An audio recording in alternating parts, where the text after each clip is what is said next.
Global IT meltdown. Disruption spreads from the US to Europe, affecting flights, trains, banks, and stock markets.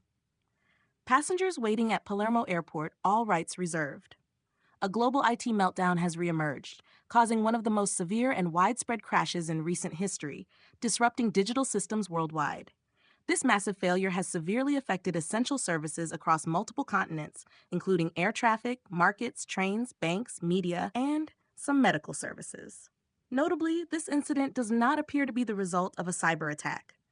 The chaos is attributed to technical issues involving Microsoft, the American tech giant, specifically linked to an antivirus program released by a supplier.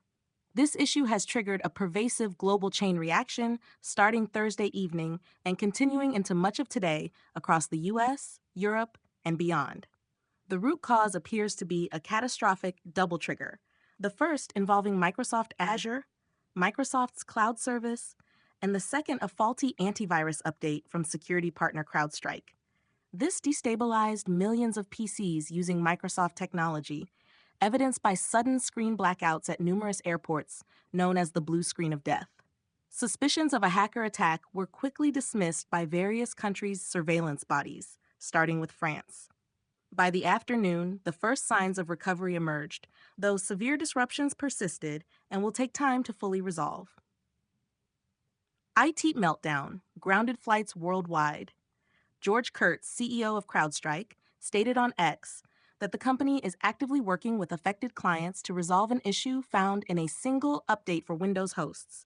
He confirmed that Mac and Linux systems were not affected and that this was not a security incident or cyber attack, but a problem that has since been identified, isolated, and fixed. Kurtz publicly apologized in an NBC interview, expressing deep regret.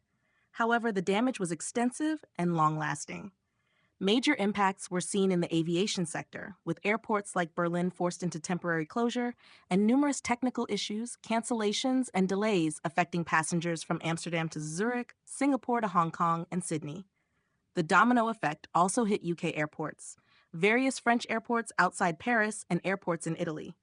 In the US, the Federal Aviation Administration, FAA, initially imposed a precautionary halt on all flights before gradually resuming operations and apologizing to passengers. Some airlines, like Turkish Airlines, faced IT system issues amid the global crisis, which seemed to spare China, according to Beijing. The disruption extended beyond aviation.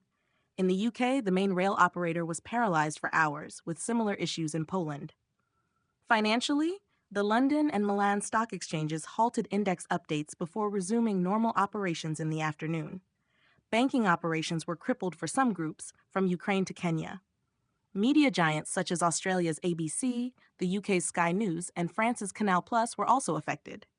Health services, including the UK's NHS, faced issues, particularly with appointment bookings for GPs. Retail and restaurant chains, from Australia's supermarket self-service systems to Japan's McDonald's outlets, experienced repeated interruptions. The digital operations of Paris 2024, the organizing committee for the upcoming Olympics, were also hit, affecting accreditation and uniform distribution before resolving by mid-afternoon.